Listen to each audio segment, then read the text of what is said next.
बिस्मिल्लाहिर्रहमानिर्रहीम। अस्सलाम वालेकुम। कैसे हैं आप सब? उम्मीद करती हूँ आप सब बिल्कुल ठीक होंगे। आज की वीडियो हमारी क्लास 7 की ज्योग्राफ़ी की बुक पर है और आज बच्चों मैं आपके साथ यूनिट नंबर 1 की जो रिमेनिंग एक्सरसाइज रह गई थी ना, वो आज आपके साथ शेयर करूंगी। जैसे कि प्रीवियस वीडियो में मैंने आपके साथ एमसीक्यूज़ और शॉर्ट क्वेश्चन आंसर शेयर किए थे, आज इंशाल्लाह लॉन्ग क्वेश्चन शेयर करूंगी, साथ साथ एक्सप्लेन भी करती चली जाऊंगी ताकि चीज़ों को आप अंडरस्टैंड आसानी से कर सकें।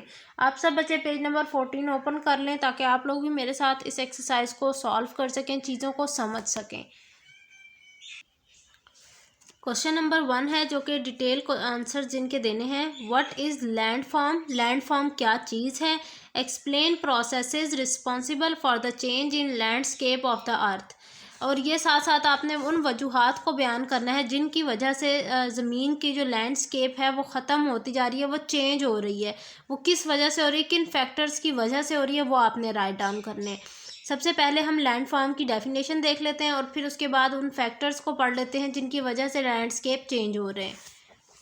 आप सब बच्चे पेज नंबर ओपन कर लें।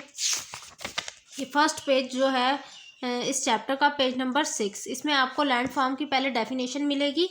Landforms are the natural features that make up the earth surface. Landform वो तमाम चीज़ें हैं जो कि कुदरती तौर पर इस ज़मीन पर मौजूद हैं और उनकी वजह से जो है ना ज़मीन वजूद में है, ये ज़मीन मौजूद है। जैसे कि पहाड़ हैं, सहरा हैं, इन ये सारी चीज़ें क्या है, ये लैंड फॉर्म्स में आ जाती हैं। These natural features have different profile and reliefs, therefore there exist a vast variety of landforms। वो कह रहे हैं कि ये जो कुदरती चीज़ें हैं जो कुदरती तौर पर नेचुरली मौजूद हैं इधर हमारी ज़मीन पर, वो मुख्तलिफ़ तरह की हैं, दिखने में मुख्तलिफ हैं और मुख्तलिफ़ जगहों पर पाई जाती हैं। तो इसीलिए हमारी ज़मीन पर एक वास्ट अमाउंट में, यानी बहुत ज़्यादा अमाउंट में नेचुरल कुदरती जो फीचर्स हैं वो मौजूद हैं। क्योंकि हर जगह के टेम्परेचर के या वेदर के हिसाब से अल्लाह ताला ने इस यूनिवर्स में चीज़ें रखी हुई हैं। The major landforms on the surface of earth are plains, plateaus and mountains. अब कौन कौन से जो मेन कुदरती लैंड फॉर्म्स कौन कौन से हैं, वो हैं जी प्लेन्स, प्लेट्यूज एंड माउंटेन्स। ये 3 चीज़ें हैं। यहाँ तक आपने जो है ये लैंड फॉर्म की डेफिनेशन आ गई आपके पास, उसकी थोड़ी सी डिटेल आपने लिख दी है। फिर factors responsible for change in landscape of the earth, उसमें सिर्फ आपने ये लिखना है कि there are 3 factors on which, मैं आपको रिफ्रेज आउट करवा रही हूँ, आप इस तरह अपने ज़बान जो है ना उसमें लिख सकते हैं, अपने अल्फाज में इसको राइट डाउन कर सकते हैं। There are 3 processes which are responsible for change in landscape of the earth are, फिर लिखेंगे वेदरिंग। सबसे पहला है weathering is breaking down of rocks of the surface of earth by mechanical or chemical means। Weathering क्या ऐसा अमल जिसके ज़रिए चट्टानों को तोड़ा जा रहा है, काटा जा रहा है, मशीनों के ज़रिए या केमिकल्स के ज़रिए। अब वेदरिंग में आगे 2 किस्में हैं, मैकेनिकल वेदरिंग और दूसरे है केमिकल वेदरिंग। मैकेनिकल वेदरिंग क्या है? Mechanical weathering breaks the rock without changing their composition।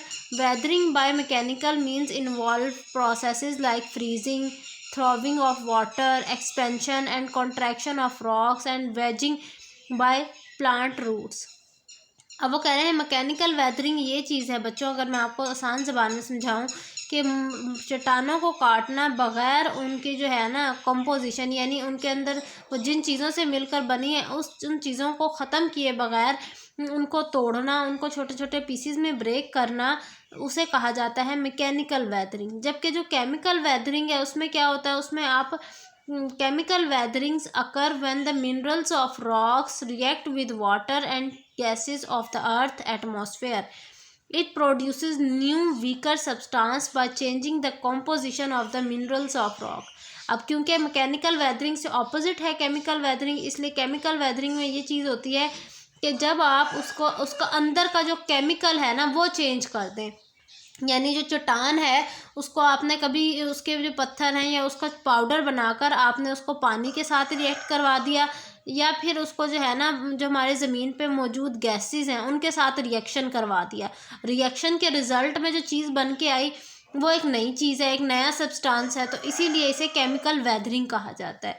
आपने यहाँ से लेकर यहाँ से वेदरिंग से लेकर यहाँ तक आपने राइट डाउन करना है। ये लास्ट की 2 लाइन नहीं राइट डाउन करनी, इनकी ज़रूरत नहीं है।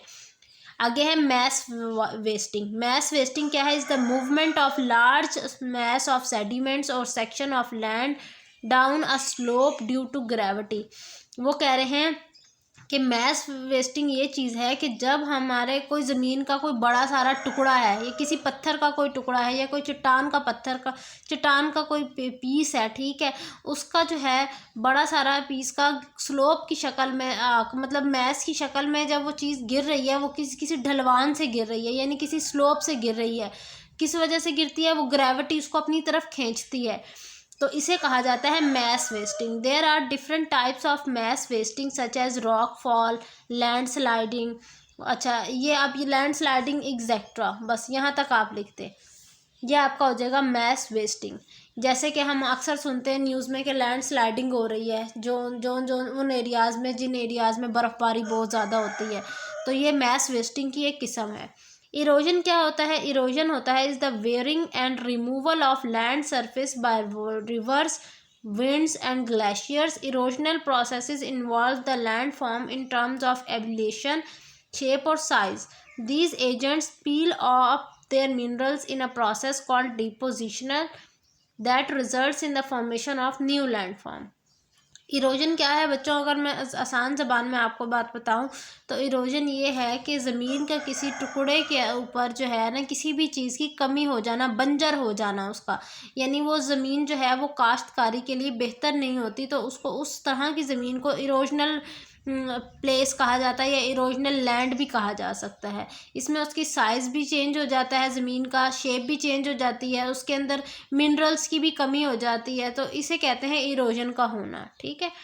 अब ये 3 जो प्रोसेसेस हैं, जहाँ तक मैंने आपको करवाए एनफ है, यहाँ तक अगर आप लिख दें तो काफ़ी है। अब क्वेश्चन नंबर 2 की तरफ चलते हैं। क्वेश्चन नंबर 2 में कह रहे हैं what are physical features of river plain, describe briefly how they are formed. Physical features आप सब बच्चे ओपन कर लें, पेज नंबर 8।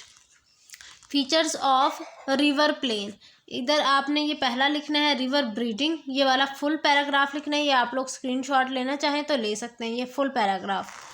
और फिर उसके बाद मेंडर्स लिखना है, या मींडर्स लिखना है, फिर उसके बाद दोबारा फ्लड प्लेन्स लिखना है, और आगे है लीव्स। ये 4 फैक्टर्स हैं, इन चारों फैक्टर्स को आपने फुल लिखना है, यानी आपने इसको कहीं से भी स्किप नहीं करना है, कटिंग नहीं करनी इसकी। लास्ट क्वेश्चन हमारा क्या है वो भी देख लेते हैं हम। लास्ट क्वेश्चन है explain the importance of river in respect to biodiversity and economy. वो कह रहे हैं कि पानी की, ये समंदरों की जो अहमियत है जानदारों के लिहाज से, और इकोनॉमी यानी पैसों के मईशत के हिसाब से आपने बताना है। बायोडाइवर्सिटी होता है मुख्तलिफ तरह के जानदार। देखिए ये लास्ट हमारा जो पेज है इस चैप्टर का, जहाँ एंड होता है पेज नंबर 12 पर, यहाँ आपको ये फुल टॉपिक मिल रहा है, जहाँ है importance of river in biodiversity and economy.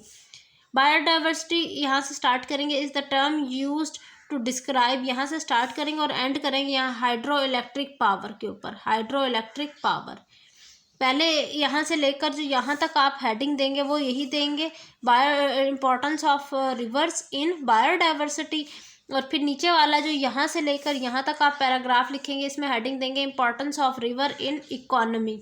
ये आपने जो है लिख देना इस तरह करके।